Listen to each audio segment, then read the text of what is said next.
Next lesson third lesson ఏంటంటే gravitation and work done. Newton put forward the universal law of gravitation in 1687. So Newton అనే ఆయన 1687లో ఈ gravitation అనే కాన్సెప్ట్ని మన ముందుకు తీసుకొచ్చాడు. అసలు ఏంటి ఈ తను ప్రపోజ్ చేసిన గ్రావిటేషన్ లాస్ ఏంటి? The Newton law of universal gravitation ఇదేం చెప్తుంది? It states that every particle attract every other particle in the universe with a force directly proportional to the product of their masses and inversely proportional to the square of the distance between them. అసలు ఏం అర్థం కాల ఎందుకు? So చూద్దాం. ఇదేంటంటే ప్రతి సృష్టిలో ఒక పార్టికల్ని ఇంకో పార్టికల్ అట్రాక్ట్ చేసుకుంటుందంట. అది ఎలా అంటే ఒక ఫోర్స్ అది ఎలా అట్రాక్ట్ చేసుకుంటుందంటే రెండు ఆర్టికల్స్ని ఎలా అట్రాక్ట్ చేసుకుంటుంది? ఆ ఫోర్స్ అనేది వాటి యొక్క ఆ రెండు మాసుల యొక్క ప్రోడక్ట్కి ఈక్వల్ అంట. మళ్ళీ అదే ఫోర్సు వాటి రెండింటి మధ్య ఉన్న డిస్టెన్స్కి స్క్వేర్ అంట. అంటే ఒక పార్టికల్ ఉంది m1 దాని పేరు, ఇంకో పార్టికల్ ఉంది దాని పేరు m2. సో ఫోర్స్ అనేది ఫస్ట్ ఏం చెప్పాడు? The force is directly proportional to product of their masses. The force is directly proportional to product of their masses. m1 m2 product రాసుకున్నా. అండ్ ఇంకోటి ఏమన్నాడు? And is inversely proportional to square of the distance between them. Directly అంటే డైరెక్ట్గా రాసుకుంటాం, inversely అంటే 1/, రాసుకుంటామని మనం discuss చేసుకున్నాం. అంటే ఫోర్స్ అనేది వాటి రెండింటి యొక్క ప్రొడక్ట్కి డైరెక్ట్లీ ప్రపోర్షనల్ ఉంటుంది. ఈ రెండింటి మధ్య డిస్టెన్స్ ఎంత ఉంటుంది అంటే m1కి m2కి మధ్య ఉన్న డిస్టెన్స్ ఎంత అంటే r అని అనుకున్నాం. కాబట్టి ఆ డిస్టెన్స్కి ఎలా ఉంటుందంట? Inversely proportional to square. అంటే r యొక్క స్క్వేర్కి ఇన్వర్స్లీ ప్రపోర్షనల్గా అయి ఉంటుందంట. కాబట్టి ఈ రెండింటిని కలిపి రాసుకుంటే ఏమొచ్చిందంటే f directly proportional to m1 m2/r². ఈ డైరెక్ట్లీ ప్రపోర్షనల్ టు తీసేయాలంటే మనకు ఒక కాన్స్టెంట్ వాల్యూ కావాలి. ఆ కాన్స్టెంట్ వాల్యూనే g. ఇది ఎలా వచ్చిందంటే f directly proportional to m1 m2/r² వస్తుంది. ఈ రెండు కలిపి రాసుకుంటే ఈ ప్రపోర్షనాలిటీ మనం తీసేసి దీన్ని ఈక్వల్ చేయాలంటే ఒక కాన్స్టెంట్ వాల్యూ మనం పెట్టుకోవాలి. ఆ కాన్స్టెంట్ వాల్యూనే g. ఈ జీనే మనం ఏమంటాం?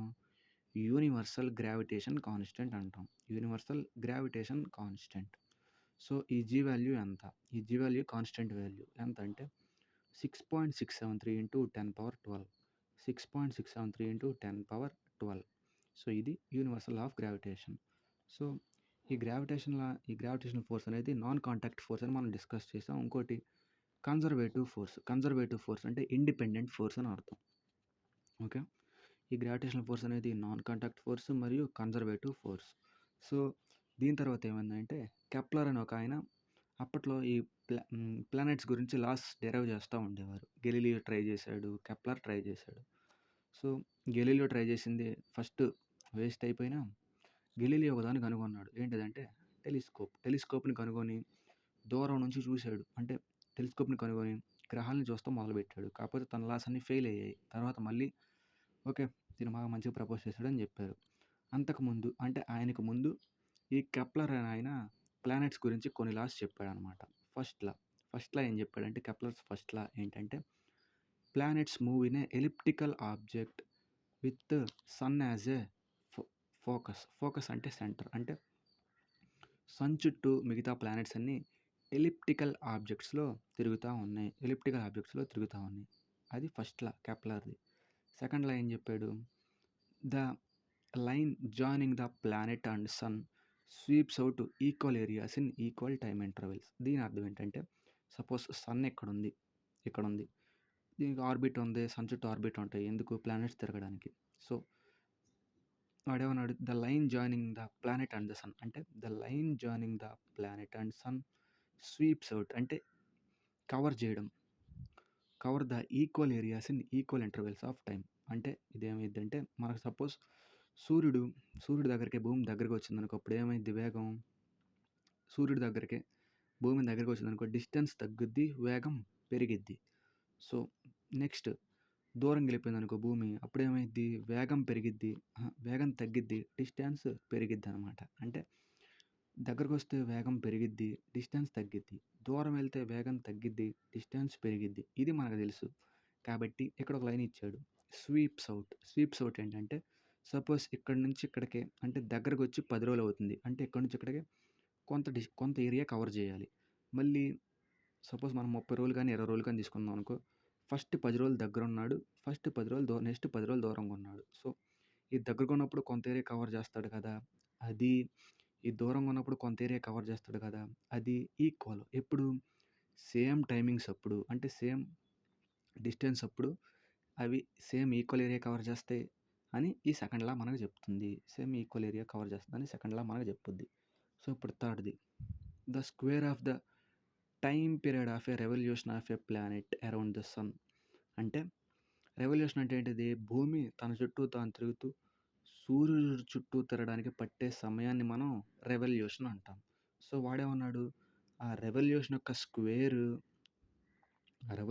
Square is directly proportional to the cube of its main distance from the sun. అంటే ఈ రెవల్యూషన్ ఈ టైంకి ఈ టైం పీరియడ్కి దానికి డైరెక్ట్లీ ఈ టైం పీరియడ్కి సో ఈ భూమి సూర్యుడి చుట్టూ తిరగాలి కదా! ఈ టైం పీరియడ్కి ఈ డిస్టెన్స్ ఎలా చెప్పాడంటే తను ఆర్‌గా చెప్పాడు. రిలేషన్ ఏంటంటే T² = వాడేం చెప్పాడు? Cube of its main distance from the sun. Cube of అంటే దీనికి మధ్య ఉన్న డిస్టెన్స్‌కి క్యూబ్ అంట. అదే వాడు చెప్పింది. ఓకే. ఇది Newton's third law. Kepler's third law. ఇప్పుడు నెక్స్ట్ మాస్‌కి, వెయిట్‌కి అసలు రిలేషన్స్ ఏంటి? ఫస్ట్ మాస్ చూద్దాం. Mass of an body is amount of matter present in it. అంటే సపోజ్ ఒక వస్తువు తీసుకున్నాం. దీని లోపల ఎంత మ్యాటర్ అంటే ఎన్ని యాటమ్స్ ఉన్నాయి అని చెప్పేదే మాస్. దాన్ని మనం మాస్ అంటాం. సో మరి వెయిట్ ఏంటి? The weight of the body is force with which earth attract it. అంటే వెయిట్ అనేది ఏంటిది? ఒక ఫోర్స్. ఆ ఫోర్స్ అనేది ఏంటంట? ఎర్త్ ఎంతైతే అట్రాక్ట్ చేస్తుందో దాన్నే మనం వెయిట్ అంటాం. The weight of the body is the force with which earth attracts it. So weight అంటే ఏంటిదంటే ఒక బాడీ మీద ఫోర్స్ అయితే యాక్ట్ అవుద్ది కదా! అదే బాడీని ఎర్త్ అట్రాక్ట్ చేస్తుంది కదా! దాన్నే మనం వెయిట్ అంటాం. సో మనం నుంచున్నాం అనుకో, భూమి మీద నుంచున్నాం. మనల్ని ఏమంటాం? అరే నీ వెయిట్ ఎంత అని అడుగుతారు. అదే కానీ నీ మాస్ ఎంత అని అడగరు కదా! ఎందుకు? మనం ఎర్త్ ద్వారా అట్రాక్ట్ అవ్వబడుతున్నాం. అప్పుడు మన మీద ఒక ఫోర్స్ యాక్ట్ అవ్వబడుతుంది. అదే మనం వెయిట్‌గా కన్సిడర్ చేస్తాం. సో అది వెయిట్ అంటే. దాని తర్వాత మాస్‌కి మ్యాగ్నిట్యూడ్ మాత్రమే ఉంటుంది. సో మాస్‌కి మ్యాగ్నిట్యూడ్ మాత్రమే ఉంటుంది. కాబట్టి అదేమైద్ది? స్కేలార్ క్వాంటిటీ అయ్యిద్ది. కానీ ఇక్కడ వెయిట్‌కి మాస్‌తో పాటు మ్యాగ్నిట్యూడ్‌తో పాటు డైరెక్షన్ కూడా ఉంటుంది. అంటే వెయిట్ ఏమైద్ది? Vector quantity. మాస్ అనేది కాన్స్టెంట్‌గా ఉంటుంది. వెయిట్ అనేది వేరీ అవుతూ ఉంటుంది. మాస్ అనేది ఎప్పుడు జీరో అవ్వదు. వెయిట్ అనేది సెంటర్ ఆఫ్ ది ఎర్త్. భూమి యొక్క మధ్యలో జీరో అయిపోద్ది వెయిట్. అంటే మనం భూమి మధ్యలోకి వెళ్ళామనుకో మన వెయిట్ జీరో అయిపోద్ది. నెక్స్ట్ మాస్ యొక్క యూనిట్స్ ఏంటి అంటే కేజీస్. మాస్ యొక్క యూనిట్స్ కేజీస్. అదే వెయిట్ యొక్క యూనిట్స్ న్యూటన్. న్యూటన్ దేనికి యూనిట్స్? ఫోర్స్‌కి కదా! అంటే మనం గుర్తుపెట్టుకోవాల్సింది ఏంటంటే వెయిట్ అనేది ఒక force. So wait equal to mg. దీన్ని ఎలా రాసుకోవచ్చు? F = ma. ఏ ఎప్పుడు జీగా మారిద్ది? ఫ్రీగా ఫాల్ అవుతున్నప్పుడు అంటే కిందకు వస్తున్నప్పుడు యాక్సిలరేషన్ గ్రావిటీగా మారిద్దని మనం ఫస్ట్ క్లాస్‌లో డిస్కస్ చేసాం. సో సేమ్ అదే. ఫోర్స్‌ని మనం వెయిట్ అనుకున్నాం. మాస్ కాన్స్టెంట్‌గా ఉంటుంది. జీ ఎప్పుడైద్ది? డౌన్‌వర్డ్‌గా వచ్చినప్పుడు అయ్యిద్ది. కాబట్టి mg, F = ma అంటే వెయిట్ అనేది ఫోర్స్ అనడానికి ఇదొక example. Okay. Next so variations in gravity. అంటే గ్రావిటీ ఎక్కడెక్కడ ఎలా ఉండిద్దో మనం చూద్దాం. More at equator. గ్రావిటీ అనేది ఈక్వేటర్ దగ్గర ఎక్కువ ఉంటుంది. పోల్స్ దగ్గర తక్కువ ఉంటుంది. మనకు తెలుసు ఎర్త్‌ని ఇలా చూసుకుంటే మధ్యలో ఈక్వేటర్ ఉంటుంది. పైన నార్త్ పోల్, సౌత్ పోల్. అంటే ఈక్వేటర్ దగ్గర ఎక్కువ ఉంటుంది గ్రావిటీ. పోల్స్ దగ్గర తక్కువ ఉంటుంది. Okay. Gravity decreases with altitude. అంటే మనం భూమి కింద నుంచి పైకి వెళ్తున్న కొద్దీ గ్రావిటీ తగ్గిపోద్ది. అదే ఆల్టిట్యూడ్ అంటే హైట్. డిక్రీజెస్ అంటే తగ్గడం. అంటే హైట్‌కి వెళ్తున్న కొద్దీ గ్రావిటీ తగ్గిపోతూ ఉంటుంది. The gravity of the moon is 1/6 of earth gravity. మనకు తెలిసిందే ఇది. అంటే మనిషి ఎర్త్ మీద 60 కేజెస్ ఉంటే భూమి మీద ఎంత అది మూన్ మీద ఎంత ఉంటాడు? 10 ఉంటాడు. ఎందుకు? ఎర్త్ గ్రావిటీలో మూన్ గ్రావిటీ ఎంత? 1/6. ఇది మనకు తెలిసింది. దాని తర్వాత gravity gets weaker as you move father from the earth centre. అంటే భూమి మీద నుంచి హైట్ పెంచుకున్న కొద్దీ, సెంటర్ నుంచి పైకి వెళ్ళే కొద్దీ, అంటే భూమి మీద నుంచి మనం హైట్ వెళ్ళే కొద్దీ గ్రావిటీ తగ్గిపోద్దని ఇక్కడే చెప్పుకున్నాం. Okay, next when we go higher the distance increases. అంటే కింద నుంచి పైకి వెళ్ళే కొద్దీ దూరం పెరుగుద్ది, గ్రావిటీ తగ్గుద్ది. Next gravity is strongest at surface. అంటే మనం భూమి మీద ఉన్నంత వరకే మనకు గ్రావిటీ ఉంటుంది, అంటే భూమి మీద నుంచున్నంత వరకే గ్రావిటీ ఉంటుంది.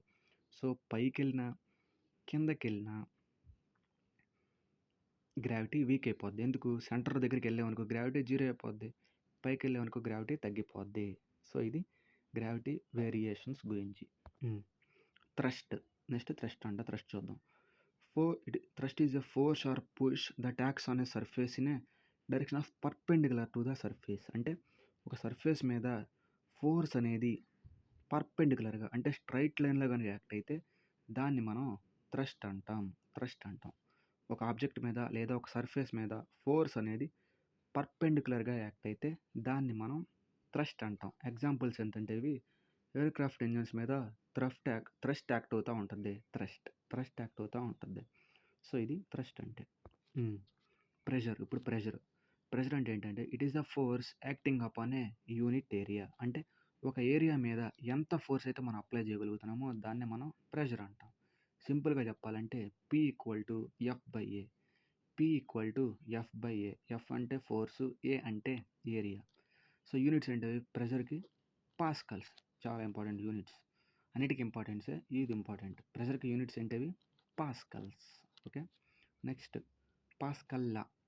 పాస్కల్లా. ఇది సింపుల్గా చెప్పాలంటే ఏంటంటే a pressure change at any point in a confined incompressible fluid. అంటే ఒక మనం ఫ్లూయిడ్ తీసుకున్నాం, అంటే దాన్ని ఒక ఫ్లూయిడ్ తీసుకున్నాం, ఆ ఫ్లూయిడ్లో ఎక్కడైనా చేంజ్ వచ్చిందంటే, అంటే ఆ ఫ్లూయిడ్ మొత్తం మీద చేంజ్ వచ్చిందనుకో, a pressure change at any point in a incompressible liquid. అంటే ఒక లిక్విడ్లో కానీ ఏదైనా ప్రెషర్ చేంజ్ వచ్చిందనుకో దాని మొత్తం మీద is transmitted through out the fluid such that the same changes occurs at everywhere. So ఇది సింపుల్గా చెప్పుకోవాలంటే సపోజ్ ఒక బెలూన్ ఉంది లేదా ఒక బెలూన్ ఉంది, దాంట్లో మనం వాటర్ నింపి ఇలా బయటికి ఎగ్జైట్ చేసేసామనుకో, ఇలా బయటికి ఎగ్జైట్ చేసే ప్రెషరు దేనికి ఈక్వల్ అంటే వీటి లోపల ఉన్న ఈ బయటకి ఎగ్జైట్ చేస్తే వాటర్ పార్టికల్స్ ప్రెషర్ బయటకు వస్తుంది. ఈ ప్రెషర్ దేనికి ఈక్వల్ అంటే ఈ లోపల ఉన్న అన్ని పార్టికల్ ఎగ్జైట్ చేసే ప్రెషర్కి ఈక్వల్. సో తను అదే ఇచ్చింది. A pressure change at any point in a confined incompressible liquid. Fluid అంటే ఏంటిది? లిక్విడ్ని గ్యాస్ని కలిపి ఫ్లూయిడ్స్ అంటాం. ఇన్కంప్రెసిబుల్ అంటే ప్రెస్ చేయలేనివి, అంటే కంప్రెస్ చేయలేనివి. సో మనం దేన్నైనా ఒక ప్రెషర్ అప్లై చేసామనుకో, అది చేంజ్ అయిందనుకో, అంటే ఒక ఆబ్జెక్ట్ మీద ప్రెషర్ అప్లై చేస్తే అది చేంజ్ అయింది, అది దేనికి ఈక్వల్ అంటే దాని లోపల ఉన్న అన్ని ఆబ్జెక్ట్స్కి, దాని లోపల ఉన్న అన్ని పార్టికల్ యొక్క ప్రెషర్కి ఈక్వల్ అనమాట. అదే సింపుల్గా చెప్పాలంటే exerted pressure equal to total pressure exerted by all particles. అది పాస్కల్లా. సో ఇది సింపుల్గా చెప్పాలంటే సపోజ్ ఇక్కడ ఒక ఆబ్జెక్ట్ ఉంది, ఇక్కడ ఇంకో ఆబ్జెక్ట్ ఉంది, మనం ఇక్కడ ప్రెషర్ అప్లై చేసాం, ఇక్కడ ప్రెషర్ అప్లై అయిపోద్ది. ఎలా? సపోజ్ ఇక్కడ ఒక కార్ ఉందనుకున్నాం అనుకో, ఇది మొత్తం వాటర్ అనమాట, ఇది మనం అప్లై చేసాం, ఇక్కడ ఎక్స్టర్నల్గా బయట ప్రెషర్ అప్లై చేసాం, ఇక్కడ ఒక 100 అప్లై చేసాం అనుకో, అకార్డింగ్ టు పాస్కల్లా ఏమైద్ది? External pressure equal to sum of all internal pressure exerted by inside particles. కాబట్టి ఇక్కడ 100 ప్రెషర్ అప్లై చేసాం కాబట్టి ఇక్కడ కూడా 100 ప్రెషర్ అప్లై అయిపోయి ఇటు బయటకు వస్తుంది. సో ఇక్కడైతే ఎంతైతే ప్రెషర్ అప్లై చేసాం అనుకో, ఇక్కడ కూడా అంతే ప్రెషర్ వస్తుంది. సో సపోజ్ ఇక్కడ ఒక కార్ ఉందనుకో, ఇది 100 ప్రెషర్ అప్లై చేస్తే లిఫ్ట్ అయ్యిద్ది అనుకున్నాం అనుకో, ఇక్కడ మనం 100 ప్రెషర్ అప్లై చేస్తే ఈ పార్టికల్స్ కూడా 100 ప్రెషర్ తీసుకొని ఇటు అప్లై చేస్తాయి. సో ఇది పాస్కల్లా అంటే. సో ఇది మనం గుర్తుపెట్టుకోవాల్సింది 1 Newton equal to 10^5 dynes. 1 Newton equal to 10^5 dynes. ఇప్పుడు చూద్దాం. ఇప్పుడేంటిది? ఈ ప్రిన్సిపల్ చాలా ఇంపార్టెంట్. ఆర్కిమెడిస్ ప్రిన్సిపల్ మనకి సింపుల్‌గా ఒక వస్తువు మీద మనకి 2 ఫోర్స్‌లు యాక్ట్ అవుతా ఉంటాయి. ఒకటేంటిదంటే బయోవాంట్ ఫోర్స్, 2 గ్రావిటేషనల్ ఫోర్స్. సపోజ్ ఒక వాటర్ ఇలా తీసుకున్నప్పుడు వాటర్‌ని ఇలా నింపాం. ఇక్కడ వాటర్ నింపాం. సపోజ్ లేదా మనం బీచ్‌కెళ్ళామనుకో, ఎవరైనా బీచ్‌కెళ్ళారు. సపోజ్ వాళ్ళేంటి సముద్రంలో కూర్చోవాలని చూస్తారు. ఇక్కడ వాళ్ళ మీద 2 ఫోర్స్‌లు యాక్ట్ అవుతాయి. ఒకటి డౌన్‌వర్డ్ ఫోర్స్, ఇంకోటి అప్‌వర్డ్ ఫోర్స్. డౌన్‌వర్డ్ ఫోర్స్ ఏంటిది? న్యాచురల్‌గా మనకు తెలిసిందే గ్రావిటేషనల్ ఫోర్స్. గ్రావిటేషనల్ ఫోర్స్ డౌన్‌గా యాక్ట్ అయ్యిద్ది. కానీ ఇలా కింద ఆనుకోకూడదు, వాడు పైకి తేలాలి అనేది ఒక ఫ్లోటింగ్ ఫోర్స్ వాడి మీద యాక్ట్ అయ్యిద్ది. దాన్నే మనం ఏమంటామంటే బయోవాంట్ ఫోర్స్. బయోవాన్సీ ఫోర్స్ అంటాం. Buoyant force. న్యాచురల్‌గా 2 ఫోర్స్‌లు యాక్ట్ అవుతాయి. ఒకటేంటిది? Gravitational force, buoyant force. ఒక వ్యక్తి మునిగిపోతున్నాడు అనుకో, వాడి మీద 2 ఫోర్సులు. ఒకటి గ్రావిటేషనల్ ఫోర్స్, వాడిని కిందకి లాగేస్తడానికి. రెండోది బయోవాంట్ ఫోర్స్, వాడిని పైకి నెట్టడానికి. సో అది బయోవాంట్ ఫోర్స్, గ్రావిటేషనల్ ఫోర్స్ అంటే. ఇప్పుడు ఇక్కడికి వద్దాం. ఆర్కిమెడిస్ ప్రిన్సిపల్ ఏం చెప్తుందంటే, ది అప్వర్డ్ బయోవాంట్ ఫోర్స్ అంటే బయోవాంట్ ఫోర్స్ ఎప్పుడు ఎలా యాక్ట్ అయ్యిద్ది? Upward. That is exerted on a body immersed in a fluid whether the fully or partially is equal to weight of the fluid that object body displaces. దీని అర్థం, suppose మనం ఫుల్గా ఒక తొట్టె నిండా నీళ్లు తీసుకున్నాం. ఒక ఆబ్జెక్ట్ దీని లోపల ముంచినప్పుడు ఏమైద్ది? దీని మీద బయోవాంట్ ప్రెజర్ అప్లై అయ్యిద్ది. ఓకే, బయోవాంట్ ఫోర్స్ అప్లై అయ్యిద్ది. దీని నిండా నీళ్ళు తీసుకున్నప్పుడు ఒక ఆబ్జెక్ట్ దీంట్లో ముంచాం. ఇలా ముంచడం వల్ల ఏమైందని చెప్పుకున్నాం? 2 ఫోర్స్‌లు దీని మీద యాక్ట్ అవుతాయి. Gravitational force, buoyant force. So buoyant force అప్పుడు ఏమైద్ది? కింద నుంచి యాక్ట్ అవ్వడం వల్ల దీంట్లో ఉన్న కొన్ని నీళ్ళు కింద పడిపోతాయి. కొన్ని నీళ్ళు కింద పడిపోతాయి. సో దీన్ని కంప్లీట్‌గా ముంచిన తర్వాత ఎన్ని నీళ్ళైతే కింద పడతాయో అది దేనికి ఈక్వల్ అంటే ఈ వెయిట్‌కి ఈక్వల్. వాడు అదే చెప్పాడు. The upward buoyant force that is exerted on a body immersed in a liquid. Okay, అంటే ఒక బాడీని నీళ్ళలోకి కంప్లీట్‌గా ముంచినప్పుడు దాని మీద బయోవాంట్ ఫోర్స్ యాక్ట్ అయ్యిద్ది. సో అలా యాక్ట్ అయిన ఫోర్స్ దేనికి equal? Is equal to weight of the fluid. So అది దేనికి ఈక్వల్? దీన్ని ముంచేసంగా ఈ వెయిట్ దేనికి ఈక్వల్ అంటే దట్ బాడీ డిస్ప్లేసెస్. ఈ వాటర్ ఇలా ముంచడం వల్ల వాటర్ బయట పడిపోయినాయి కదా, ఆ వాటర్కి ఈక్వల్ అంట. సింపుల్గా చెప్పుకోవాలంటే ఒక ఆబ్జెక్ట్ ఇలా ఉంది. ఈ తొట్టెని ఫుల్గా నింపేసాం. దీని లోపల ఒక రాయి వేసాం. అప్పుడు ఖచ్చితంగా కొన్ని నీళ్ళన్నా కింద పడతాయి. సో ఆ కింద పోయిన నీళ్ళు దేనికి ఈక్వల్ అంటే ఈ రాయికి ఈక్వల్. ఈ రాయి యొక్క వెయిట్కి ఈక్వల్. సో అది ఆర్కిమెడిస్ ప్రిన్సిపల్. దీనికి ఒక డైరెక్ట్ ఫార్ములా ఉంది. F B equal to rho G V. F B అంటే బి అంటే బయోవాంట్, ఎఫ్ అంటే force. Buoyant force is equal to density rho G V. Rho అంటే డెన్సిటీ, జీ అంటే గ్రావిటేషనల్, వి అంటే వాల్యూమ్. ఓకే, దాంతో అడగరు. ఈ ప్రిన్సిపల్ ఇంపార్టెంట్, ఈ వాల్యూ అడగరు. ఓకే, నెక్స్ట్ ప్రిన్సిపల్ ఏంటి? బెర్నౌలీస్ ప్రిన్సిపల్ ఏంటంటే అన్ని ఎనర్జీలు ఈక్వల్ అవడం. అంటే మనకేం మెయిన్ ఎనర్జీలు ఏమున్నాయి అంటే మనకి potential energy, chemical energy, pressure. So it is a streamline flow of incompressible non viscous fluid. అంటే ఒక విస్కాసిటీ అంటే రెసిస్ట్ టు ఫ్లో. అంటే ఒక వస్తువుని అంటే లిక్విడ్స్ ఏమవుతామంటే ఖచ్చితంగా లిక్విడ్స్ ఫ్లో అవ్వాలి. కానీ ఒక లిక్విడ్ ఫ్లో అవ్వలేదంటే దాని మీద విస్కాసిటీ లేదా దానికి విస్కాసిటీ ప్రాపర్టీ ఉందని అర్థం. విస్కాసిటీ అంటే రెసిస్ట్ టు ఫ్లో, అంటే ఫ్లోయింగ్ని ఆపడానికి. సో అలా నాన్ విస్కస్ అంటే ఫ్లో అవుతూ ఉండేది. So A stream flow of non viscous fluid అంటే ఒక ఫ్లూయిడ్ అలా ఫ్లో అవుతూ ఉందనుకో, అలా ఫ్లో అవుతూ ఉంటే ఏమైద్ది అంటే pressure energy, kinetic energy and potential energy is constant. So, అలా ఫ్లో అవుతా ఉందనుకో, బెర్నౌల్లీస్ థియరమ్ ఏం చెప్తుంది? Pressure energy, kinetic energy, potential energy మొత్తం కాన్స్టెంట్‌గా ఉంటాయని చెప్తుంది. సో, అది బెర్నౌల్లీస్ ప్రిన్సిపల్ అంటే. ఓకే. ఇప్పుడు ప్రెషర్ ఎనర్జీ అంటే పీతో డినోట్ చేస్తాం. కైనెటిక్ ఎనర్జీ ఫార్ములా ఏంటిది? హాఫ్ ఎంఈ స్క్వేర్, ఇది ముందు వస్తాయి. పొటెన్షియల్ ఎనర్జీ ఫార్ములా ఏంటంటే M G H, P plus half M E square plus M G H equal to constant. ఇవి ఫార్ములాస్ జస్ట్ అంతేను. ఇప్పుడు నెక్స్ట్ కాన్సెప్ట్, రిలేటివ్ డెన్సిటీ. ఈ రిలేటివ్ డెన్సిటీ అంటే ఏంటంటే, దీనికి ఇంకో పేరు ఏం పేరంటే స్పెసిఫిక్ గ్రావిటీ. రిలేటివ్ డెన్సిటీకి ఇంకో పేరు ఏం పేరు? Specific gravity. So relative density ఏంటిది? The ratio of density of a substance to the density of a reference substance. ఈ రెఫరెన్స్ సబ్స్టెన్స్ అంటే ఏంటంటే water. So ratio of density of, అప్పుడు రిలేటివ్ డెన్సిటీ అంటే ఏంటిది? Ratio of density of substance to density of water. Relative density of substance by density of water. Ratio అంటే బయ్యే కదా, అది మనకు తెలుసు. మరి ఈ రిలేటివ్ డెన్సిటీకి యూనిట్స్ ఉంటాయా అంటే ఉండవు. ఎందుకు? ఇక్కడ పైన డెన్సిటీనే, ఈ కింద డెన్సిటీనే. కాబట్టి డెన్సిటీ క్యాన్సిల్ అయిపోతే ఉంటాయి అసలు యూనిట్స్? ఉండవు. కాబట్టి relative density has no units. Relative density has no units. Okay, ఇది రిలేటివ్ డెన్సిటీ అంటే. రిలేటివ్ డెన్సిటీ ఫార్ములా ఏంటిది? Density of substance by density of water. Water అంటే రెఫరెన్స్ సబ్స్టెన్స్ ఇక్కడ.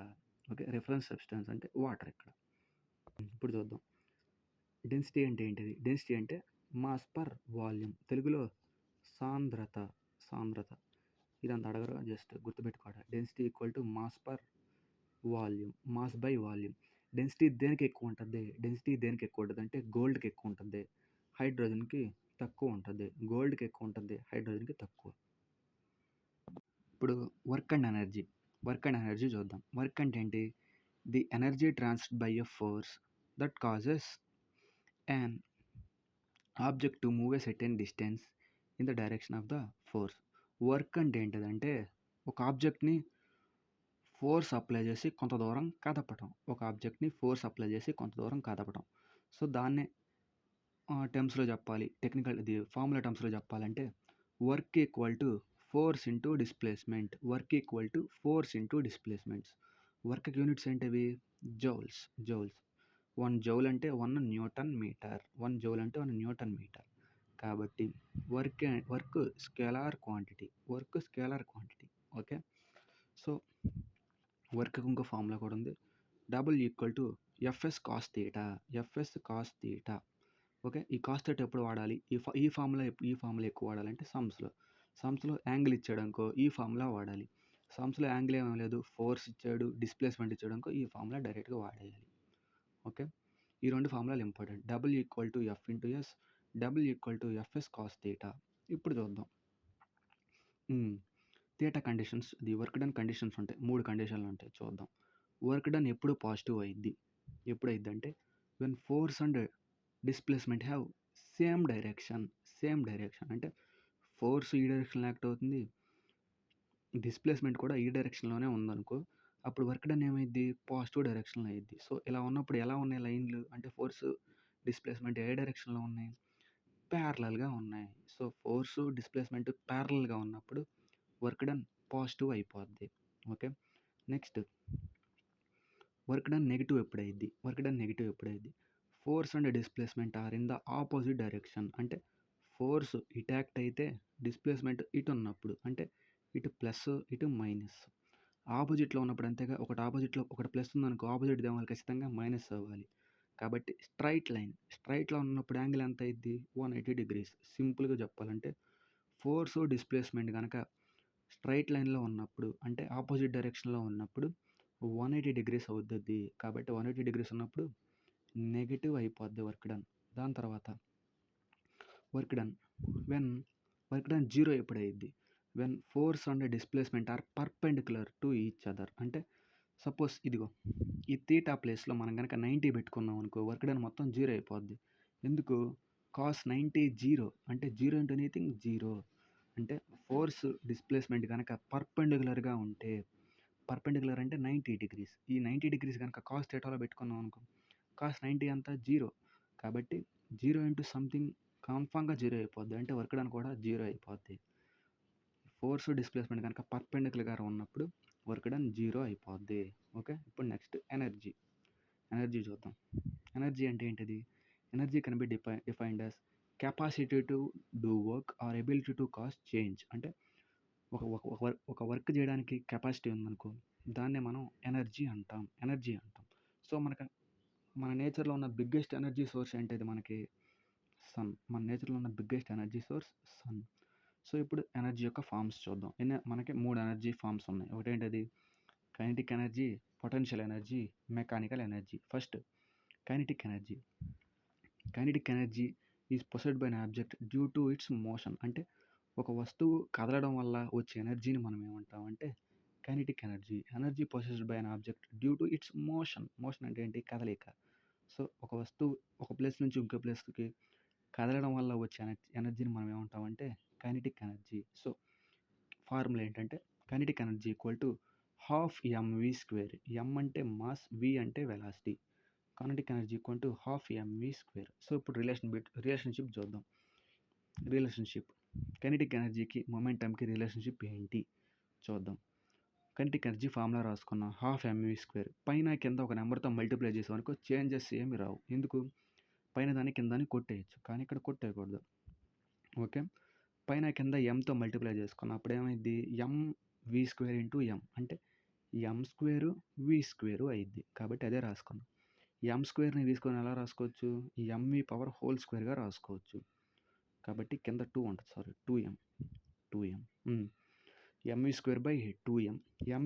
ఎంవి అంటే ఏంటి మనకు తెలిసింది? P equal to M V. కాబట్టి ఎంవి స్క్వేర్ని మనం డైరెక్ట్గా పి స్క్వేర్గా రాసుకోవచ్చు. పైన 2m కింద అంతే ఉంటుంది. కాబట్టి రిలేషన్ ఏంటిది? కేకి అంటే కైనెటిక్ ఎనర్జీకి, పొటెన్షియల్ ఎనర్జీ, మొమెంటంకి K equal to P square by 2m. ఇక్కడ ఒక లైన్ ఉంటుంది. మొమెంటం కనుక డబల్ అయితే కైనెటిక్ ఎనర్జీ 4 టైమ్స్ అయ్యిద్ది. మొమెంటం కనుక డబల్ అయితే కైనెటిక్ ఎనర్జీ 4 టైమ్స్ అయ్యిద్ది. ఇప్పుడు పొటెన్షియల్ ఎనర్జీ గురించి డిస్కస్ చేద్దాం. Potential energy. So, it is a stored energy. ఇందాక ఏం చెప్పుకున్నాం? కైనెటిక్ ఎనర్జీ అయితే ఒక ప్లేస్ నుంచి ఇంకో ప్లేస్కి మూవ్ అయితే వచ్చే ఎనర్జీని మనం ఏమంటాం? Kinetic energy. కానీ ఇక్కడ it is a stored energy. అంటే రెస్ట్‌లో ఉన్నప్పుడు వచ్చే energy. It is a stored energy that an object has because of it's position. అంటే దాని యొక్క పొజిషన్ కదలకుండా ఉన్నప్పుడు ఎనర్జీ ఫామ్ అయ్యిద్దంట. ఆ ఎనర్జీ ఎలా ఉంటుంది? పొజిషన్ కదలలేదనుకో, సపోజ్ ఒక డ్యామ్ ఉంది. డ్యామ్‌లో వాటర్ మనకు కదలవు. ఇటు పక్కన నిలిచిపోయి ఉంటాయి. కాబట్టి ఇలా డ్యామ్‌లో ఇలా ఉన్నప్పుడు ఏమైద్ది? వాటర్ నిలిచిపోవడం వల్ల ఇక్కడ ఒక ఎనర్జీ ఫామ్ అయ్యిద్ది. దాన్ని మనం పొటెన్షియల్ ఎనర్జీ అంటాం. పొటెన్షియల్ ఎనర్జీ అంటే కన్ఫర్మ్‌గా ఎనర్జీ అది స్టోర్డ్ ఎనర్జీ. కాబట్టి ఎగ్జాంపుల్ ఏంటిదంటే డ్యామ్. డ్యామ్‌లో వాటర్ కదలవు. డ్యామ్‌లో వాటర్ అన్నీ స్టోర్ అయి ఉంటాయి. కాబట్టి స్టోర్ అయిన ఎనర్జీని మనం ఏమంటున్నాం? స్టోర్డ్ ఎనర్జీ అంటాం. స్టోర్ ఎనర్జీ అంటే కన్ఫర్మ్‌గా అది పొటెన్షియల్ ఎనర్జీయే. అంటే dam is an example of potential energy. అంటే సపోజ్ ఒక బౌ తీసుకున్నాం అనుకో మనం. అంటే ఒక బాణం తీసుకున్నాం. ఎక్కడి నుంచి ఇక్కడికి లాగాం. అంటే ఎక్కడి నుంచి ఇక్కడికి మూవ్ చేసాం. అంటే ఇక్కడ ఎనర్జీ ఉన్నప్పుడు ఇక్కడి నుంచి ఇక్కడికి మూవ్ చేసాం. ఇక్కడ ఆపేసాం. అంటే దీని యొక్క పవర్‌ని ఇక్కడి నుంచి ఇక్కడి దాకా తీసుకొచ్చాం. అంటే ఈ మధ్యలో ప్లేస్‌లో ఉన్న ఎనర్జీ స్టోర్ అయ్యి ఉంది ఇక్కడ ఎనర్జీ. కాబట్టి ఇది పొటెన్షియల్ ఎనర్జీ. బాణం వదిలామనుకో ఇక్కడి నుంచి ఇక్కడికి మూవ్ అవుతా వెళ్ళిపోతూ ఉంటుంది. మూవ్ అయ్యే ఎనర్జీ ఏంటిది మరి? Kinetic energy. సో, అలా చాలా ఎగ్జాంపుల్స్ ఉన్నాయి. ఎక్కడైతే స్టోర్ అయ్యిద్దో అంటే సపోజ్ ఒక రబ్బర్ బ్యాండ్ ఉంది. దాన్ని గట్టిగా ఎంత దూరం సాగదీసాం. ఇక్కడ ఆపాం. ఎక్కడైతే ఆపామో అక్కడ బ్రేక్ వచ్చిందంటే అక్కడ ఏదో స్టోర్ అవుతుందని. మళ్ళీ గబాల్ని వదిలాం. గబక్కన స్పీడ్‌గా ముందుకొస్తాయి. అంటే ఇక్కడి నుంచి ఇక్కడికి మూవ్ అవుతాయి. అంటే ఒక రబ్బర్ బ్యాండ్‌ని ఇలా గట్టిగా వెనక్కి లాగి ఉంచితే అది ఎనర్జీని స్టోర్ చేస్తుంది కాబట్టి అది పొటెన్షియల్ ఎనర్జీ. వదిలేసామనుకో స్పీడ్‌గా ముందుకొస్తుంది కాబట్టి కైనెటిక్ ఎనర్జీ. అలా మనం న్యాచురల్‌గా డైలీ లైఫ్‌లో మనకి ఇంటర్లింక్ చేసుకొని గాని చదివితే మనకు బాగా గుర్తుంటాయి. సో, ఇక్కడికొచ్చేసరికి పొటెన్షియల్ ఎనర్జీ ఫార్ములా ఏంటంటే M G H. Potential energy equal to M G H. M అంటే మాస్, జీ అంటే గ్రావిటీ, హెచ్ అంటే హైట్.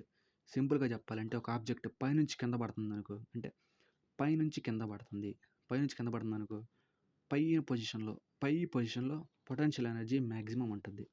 ఎందుకు? గ్రావిటేషన్ ఇక్కడ ఎక్కువ ఉంటుంది.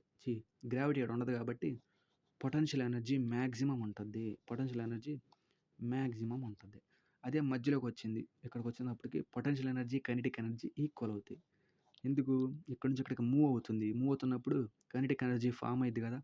ఇక్కడ కైనెటిక్ ఎనర్జీ ఏం ఫార్మ్ అవ్వలా. కాబట్టి కైనెటిక్ ఎనర్జీ ఇక్కడ 0 అయిపోయింది. ఇక్కడేమో పొటెన్షియల్ ఎనర్జీ మ్యాక్సిమం అయిపోయింది. ఇక్కడ ఇలా మూవ్ అవుతున్నప్పుడు potential energy, kinetic energy equal అయినాయి. అదే ఇంకా కిందకొచ్చేసింది. కైనెటిక్ ఎనర్జీ మ్యాక్సిమం అయిద్ది. ఎప్పుడు దాకా? గ్రౌండ్‌కి టచ్ అవ్వకపోనంత వరకు కైనెటిక్ ఎనర్జీ మ్యాక్సిమం కింద. ఓకే. ఇవి 3 కేసులనమాట. సో, అందుకే చాలామంది ఎగ్జాంపుల్స్ ఎలా? ఒక దాంట్లో ఒక బిల్డింగ్‌లో 2 ఫ్లోర్స్ ఉన్నాయి. ఒక దాంట్లో 3 ఫ్లోర్స్ ఉన్నాయి. ఒక దాంట్లో 4 ఫ్లోర్స్ ఉన్నాయి. దీని నుంచి ఒకడు దూకి చచ్చిపోదాం అనుకున్నాడు. సో, ఎవడికి డ్యామేజ్ ఎక్కువ ఉంటది? అంటే హైయెస్ట్ ఫ్లోర్స్ దేనికుంటాయో వాడికి డ్యామేజ్ ఎక్కువ ఉంటుంది. ఎందుకు? ఎక్కడి నుంచి పడితే పొటెన్షియల్ ఎనర్జీ చాలా ఎక్కువ కాబట్టి డ్యామేజ్ ఛాన్సెస్ ఎక్కువ. ఇక్కడ తక్కువ దాంతో పోలిస్తే. ఎందుకు? ఇక్కడ వాడు మిడిల్‌లో ఉన్నాడు. ఓకే. ఇక్కడ మిడిల్‌లో ఉన్నాడు కాబట్టి డ్యామేజెస్ ఛాన్సెస్ తక్కువ. ఎందుకు? పొటెన్షియల్ ఎనర్జీ తక్కువ, హైట్ తక్కువ. సో, హైట్ ఎంత ఎక్కువైతే పొటెన్షియల్ ఎనర్జీ అంత ఎక్కువైద్ది. సో, ఇలా మనం గుర్తుపెట్టుకోవాలి దీన్ని.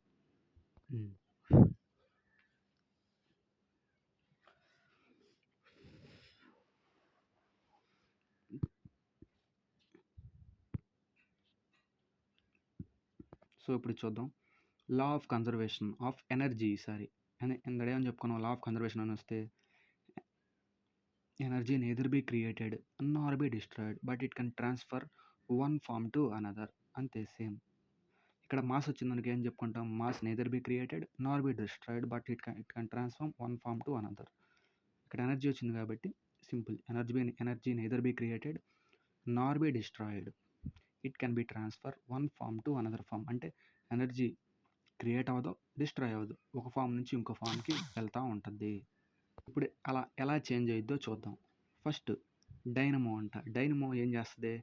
మెకానికల్ ఎనర్జీని ఎలక్ట్రికల్ ఎనర్జీగా కన్వర్ట్ చేస్తది.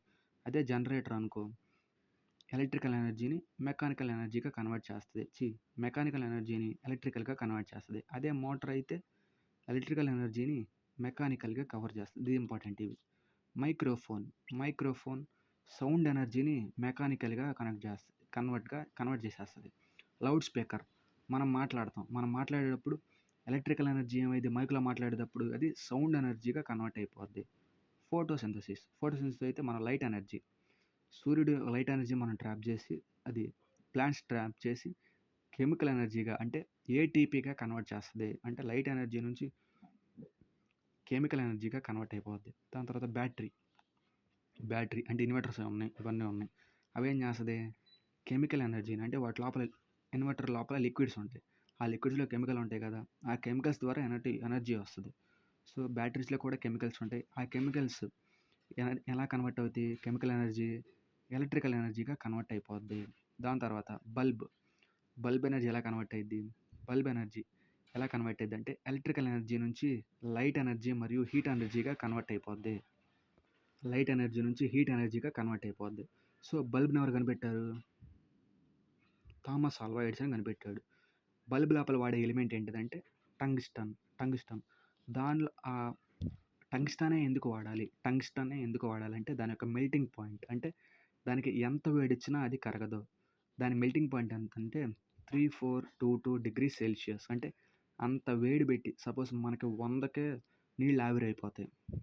కానీ దాని యొక్క మెల్టింగ్ పాయింట్ ఎంతంటే 3422 సెల్సియస్. అంటే 3000 డిగ్రీల ఉష్ణోగ్రత పెట్టినా అది కరగదు. కాబట్టి అందుకే ఎంత వేడి పెట్టినా బల్బులు పేలవు కొన్నిసార్లు.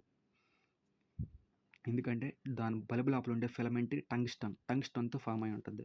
సో, మనం గనక యెల్లో బల్బ్స్ ఉంటాయి. ఎల్ఈడీ బల్బ్స్ కాదు.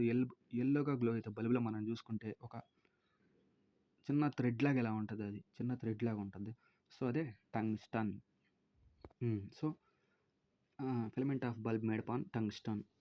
టంగ్స్టన్ ఎలిమెంట్‌కి దేంతో రిప్రజెంట్ చేస్తామంటే డబ్ల్యూతో. సో, ఇందాక చెప్పుకున్నాం మెకానికల్ ఎనర్జీ అని చెప్తానే ఉన్నాం. అసలు మెకానికల్ ఎనర్జీ ఏంటంటే సమ్ ఆఫ్ ఇది potential energy and chemical energy kinetic energy. Sum of potential energy and kinetic energy. So ఇప్పుడు ఒక సైంటిస్ట్ మనకి లాస్ ప్రపోజ్ చేశాడు థర్మోడైనమిక్స్ మీద.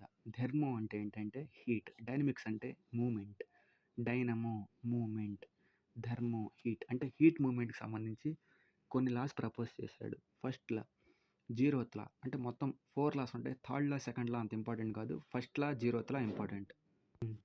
అలా జీరోత్ లా ఏంటో చూద్దాం. థెర్మో అంటే హీట్, డైనమిక్స్ అంటే మూమెంట్ అని చెప్పాం. జీరోత్ లా ఏంటంటే if A in thermal equilibrium with B, అంటే ఏకి ఎంత థర్మల్ పవర్ ఉందో బికి కూడా అంతే థర్మల్ పవర్ ఉందని అనుకున్నాం. And B is in thermal equilibrium with C, అంటే ఏకి ఎంత పవర్ ఉందో బికి అంతే పవర్ ఉంది, బికి ఎంత పవర్ ఉందో సికి అంతే పవర్ ఉందంట. దెన్ సో ఇలా ఈక్వల్ అయితే then A is also in thermal equilibrium with C. A equal to B, B equal to C అయినప్పుడు ఖచ్చితంగా ఏ ఈక్వల్ టు సి అయిద్దంట. సో అదే తను చెప్పింది. ఏ ఈజ్ ఇన్ ఇఫ్ ఒక ఏ అనేది బితో ఈక్వల్గా ఉంది హీట్ పరంగా, బి అనేది సితో హీట్ పరంగా ఈక్వల్గా ఉంది అనుకున్నాం అనుకో, ఏ అనేది కూడా సితో ఈక్వల్గా ఉండిద్దంట. దీన్ని ఎవరు ప్రపోజ్ చేశారంటే రాల్ఫ్ హెచ్ ఫౌలర్ అని ఆయన చెప్పాడు. జీరోత్లా చెప్పాడు. So next first law of thermodynamics చాలా famous, conservation of energy. Okay, first law of thermodynamics చాలా ఫేమస్, కన్జర్వేషన్ ఆఫ్ ఎనర్జీ. ఏంటిది conservation of energy? Energy neither be created nor be destroyed but only converted from one form to another form, లేదా transferred from one form to another form. అది first law of thermodynamics. Next second law, third law ఉంటుంది, అది అంత important ఏం కాదు. Second లా కూడా అంత important ఏం కాదు. సెకండ్ లా ఏంటంటే heat cannot flow from A colder body to hotter body on its own.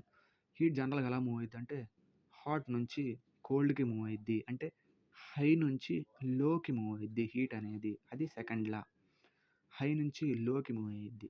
So అది లాస్ ఆఫ్ థర్మోడైనమిక్స్ గురించి. Next power. The rate of work done per unit time is called power. అంటే ఒక సెకండ్కి మనం ఎంత work చేసాము, అంటే ఎంత టైంలో మనం ఎంత వర్క్ చేసామో చెప్పేదే పవర్. సో పవర్ యొక్క యూనిట్స్ ఏంటి అంటే watts. So the rate of work done per unit time, అంటే work done by time is called power. మనం ఎంత టైంలో ఎంత వర్క్ చేసాము అనేది పవర్. ఓకే, పవర్కి ఇంకో ఫార్ములా కూడా ఉంది. Power equal to force into velocity. Power equal to force into velocity. Okay, ఇది పవర్ గురించి. సో ఇప్పుడు మన హార్స్ పవర్ అనే పదం మనం మ్యాక్సిమంగా వాడుతూ ఉంటాం. ఎక్కడ? ఇంజన్స్ దగ్గర అరే ఇంత హార్స్ పవర్ రా బాబు అని ఇంజన్స్ దగ్గర ఎక్కువ వాడతాం. షిప్స్ దగ్గర, కార్గో షిప్స్ దగ్గర, కార్గో ఇంజన్స్ దగ్గర, మిషన్స్ దగ్గర ఈ హార్స్ పవర్ అనే పదం ఎక్కువ వినపడుతూ ఉంటుంది. ఈ హార్స్ పవర్ ఎందుకు వాడతాం అంటే it use to describe the output of engines or motors. So bike engines కానీ, కార్ ఇంజిన్స్ కానీ ఎంత హార్స్ పవర్ రా, 365 cc ఇలాంటివి అంతా ఉంటారు. సో అదే హార్స్ పవర్, వీటిని డిస్క్రైబ్ చేయడానికి వాడతారు. మెయిన్ అడిగే బిట్ ఇది అసలు bullet question. 1 horse power equal to how many watts. Watts అంటే ఏంటిది? పవర్ యొక్క units watts. So 1 horse power equal to 746 watts. 746 watts, ఇది important. 1 horse power equal to 746 watts. Okay, ఇప్పుడు మనం గుర్తుపెట్టుకోవాల్సింది 1 kilo watt equal to how many watts. Kilo అంటే ఎంత? 1000. So 1 kilo watt equal to 1000 watts. So ఇది మన gravitation and work done గురించి. Okay then bye.